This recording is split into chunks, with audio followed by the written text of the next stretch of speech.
اللہ کرے دل میں اتر جائے میری بات. تعجب ہوتا ہوگا لوگوں کو یہ کیا کیا بولتا ہے. میں بہت کچھ آپ کے کام کی بات بولتا ہوں. اگر یہ سب آپ گرے میں باندھ لیں گے نا تو انشاءاللہ گمراہ نہیں ہوں گے, ورنہ گمراہ ہوتے دیر نہیں لگتی. نہیں یار, قرآن کا ترجمہ قرآن ہی تو پڑھنا ہے نا, کسی کا بھی ترجمہ پڑھ لو. یہ کیسے ہو سکتا ہے؟ کسی کا بھی پڑھ لو, ایمان سے ہاتھ دھو بیٹھو گے پتہ بھی نہیں چلے گا. ایک لفظ کے کئی کئی معنی ہوتے ہیں. تو اعلیٰ حضرت کا ترجمہ یہ عین شریعت کے مطابق ہے اور خوف خدا اور عشق مصطفیٰ میں ڈوبا ہوا ہے. عام عربی جاننے والے کا کام نہیں ہے. جس کو دیکھو ترجمہ کیے جا رہا ہے, یہ نقصان ہوتا ہے اس سے. اس حوالے سے یہ علماء ایسے مجرم علماء, علماء کرائم, مجرم علماء, ایک ہے علماء پرائم, عزت والے علماء, میں ان کی بات نہیں کر رہا, علماء کرائم جو مجرم علماء جو روکتے ہیں اور وہ کہتے ہیں قرآن کے ترجمے بدل دیے ہوئے ہیں, وہ جی کچھ سے کچھ بنا دیا ہے. میرے بھائیوں, میرا یہ چیلنج ہے اس ویڈیو کی وساطت سے کہ قرآن حکیم کے کسی بھی مکتبہ فکر کا آپ ترجمہ اٹھا لیں, ترجمے میں کوئی فرق نہیں ہے, کیونکہ اس کا مفہوم سیم نکلتا ہے. جہاں تک ترجمے میں الفاظ کے چناؤ کا تعلق ہے تو تمام مکاتب فکر کو تو چھوڑ دیں. ایک مکتبہ فکر کے اگر آپ 5 ترجمے اٹھائیں نا تو 5 کے 5 میں الفاظ کا چناؤ الگ ہوگا, لیکن مفہوم ایک ہی ہوگا. تو مفہوم کا فرق اور ترجمے کا فرق سمجھیں. ترجمہ یہ ہے کہ الفاظ کا چناؤ, اور وہ مجبوری ہے. جب بھی ایک زبان دوسری زبان میں ٹرانسلیٹ ہوتی ہے تو لنگوسٹک کا بیریئر ہے, الفاظ کے چناؤ میں فرق آ جاتا ہے, لیکن مفہوم جو ہے وہ کبھی نہیں بدلے گا. مفہوم ایک ہی رہے گا. یہ نہیں ہے کہ بسم اللہ ایک بندہ اللہ کے نام سے شروع کر رہا ہے, دوسرے شیطان کے نام سے شروع کر رہا ہوں, یہ نہیں ہوگا. وہ بھی اللہ کے نام سے شروع کر رہا ہوگا. اب میرے بھائیوں, 2 اصطلاحات, 2 ٹرمنالوجیز سمجھ لیجئے. نمبر 1 ترجمہ, جس کو ہم انگلش میں کہتے ہیں ٹرانسلیشن, اور دوسری ٹرم ہے مفہوم, جسے ہم انگلش میں کہتے ہیں انڈرسٹینڈنگ, سمجھنا. یہ 2 الگ چیزیں ہیں.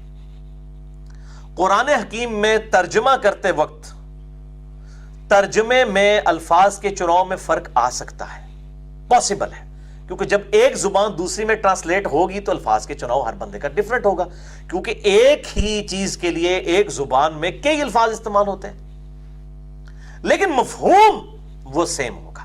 اس ویڈیو کی وساطت سے میرا یہ چیلنج ہے کہ قرآن حکیم کے جتنے ترجمے ہیں, سب کے سب ترجمے اپنے مفہوم کے اعتبار سے 100% سیم ہے. الفاظ کے چناؤ میں فرق ہو سکتا ہے, اور یہ لنگوسٹک کا دوسرے میں جانے کے ساتھ یہ ایک چیز جڑی ہوئی ہے, یہ ٹیکنیکل چیز ہے. لہٰذا اس حوالے سے جو یہ کہتے ہیں قرآن میں بڑا اختلاف ہے, جی بریلویوں کا اپنا ہے, دیوبندیوں کا اپنا ہے, شیعہ کا اپنا ہے, اہل حدیث کا اپنا ہے, بالکل جھوٹ ہے. قرآن سے دور کرنے کے لیے یہ سازش کرتے ہیں, دشمن ہے یہ اسلام کے. بالکل ایسی کوئی بات نہیں ہے. مفہوم 100% سیم ہے, الفاظ کے چناؤ میں ترجمے میں فرق آ سکتا ہے. اور اس کو میں آپ مثال دیتا ہوں. میں انگلش میں ایک مضمون لکھوں,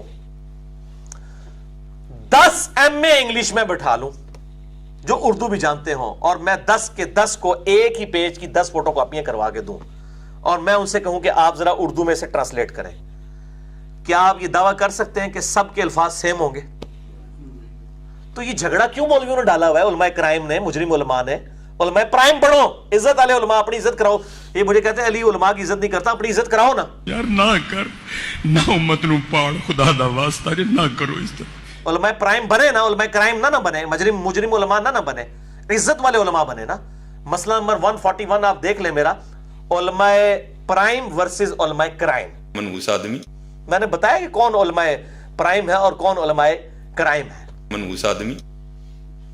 تو یہ دشمنی کرتے ہیں. انگلش میں آپ کسی کو یہ 10 لوگوں کو ایسے لکھ کے دیں ایم اے انگلش کو, ان کو کہ ترجمہ کریں, ترجمہ کریں گے, آپ سب کو پتا ہے کہ الفاظ کا چناؤ مختلف ہوگا, لیکن مفہوم ایک ہی ہوگا. مفہوم الگ چیز ہے, الفاظ کا چناؤ ترجمہ الگ چیز ہے. مضمون تو بڑی دور کی بات ہے. میں ایک انگلش میں جملہ بول دوں, ایک سینٹینس, مثال کے طور پر, he wants to go to medical college, یہ ایک میں نے جملہ بولا ہے, he wants to go to medical college. اس کا اب ترجمہ کیسے ہو سکتا ہے؟ 4 پاسبل ترجمے میں آپ کو بتا دوں، 4 سے بھی زیادہ ہو سکتے ہیں الفاظ کے چناؤ کے اعتبار سے. نمبر 1، وہ میڈیکل کالج میں جانا چاہتا ہے. یہ ترجمہ ٹھیک ہے؟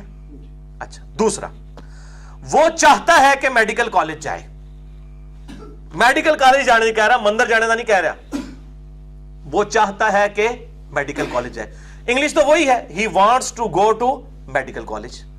یہ تو تھا اس کا سمپل ترجمہ. اب با محاورہ بھی کیا جا سکتا ہے، بالمفہوم بھی.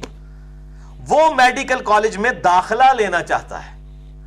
مطلب تو یہی ہے نا کہ وہ ایف ایس سی میں محنت کر رہا ہے تو وہ کہہ رہا ہے میں میڈیکل کالج جانا چاہتا ہوں، یعنی میں اتنے نمبر حاصل کر لوں کہ میرا داخلہ ہو جائے. تو آپ کو کہے گا نہیں یہ ترجمہ ہی بدل دیتا ہے، وہ مفہوم تو وہی ہے.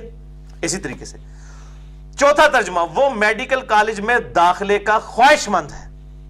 یہ بھی ترجمہ بالکل ٹھیک ہوگا، he wants to go to medical college. تو یہ مولویوں نے اتنا روند مارا ہوا ہے. میں اس لیے ان کو کہتا ہوں کہ اللہ دے بندے ہو تہاڈی ٹکر پہلی بار کسی پڑھے لکھے بندے نال پئی جائے. لوگوں نے گھاس کھانی چھڑ دیتی ہے، لوگوں نے گھاس کھانی چھوڑ دی ہے. لوگوں کو پتا ہے کون دھوکہ دے رہا ہے اور کون سونے کی مہر 24 کیرٹ سونا صحیح بات کر رہا ہے ڈنکے کی چوٹ پہ. یہ اب آپ کے دھوکے نہیں چلیں گے. اب دین آ گیا پڑھے لکھے لوگوں کے ہاتھ میں. اب ڈرائیونگ سیٹ کے اوپر وہ لوگ بیٹھے ہوئے ہیں. اب آپ کے دھوکے نہیں چلیں گے. جو ترجمے مختلف ہوتے ہیں جی فرق پہ جاتا ہے جی. ٹھیک ہے، انہوں کو تسی اللہ دے بندے ہو ایک مکتبہ فکر کے 10 جید علماء یہ چن لینا، ہم ان کو قرآن پاک کا ایک صفحہ دیتے ہیں 10 کے 10 ایک الفاظ کا ترجمہ کر کے بتائیں، تو ہم پھر کہیں گے 10 کے 10 ہی گمراہ ہیں، ترجمہ بدل دیا انہوں نے. ٹھیک ہے، سارا ٹنگی ہے پھر. لیکن کہیں گے نہیں الفاظ کا چناؤ کا فرق تو آ جاتا ہے، مفہوم تو ایک ہے نا. تو بھائی باہر نکلو، اس کنویں تو باہر نکلو، کنویں کے مینڈک نہ بنے، باہر نکلے. بریلوی، دیوبندی، اہل حدیث، شیعہ، سب کے ترجمے ایک جیسے ہیں مفہوم کے اعتبار سے، کوئی فرق نہیں ہے الحمدللہ.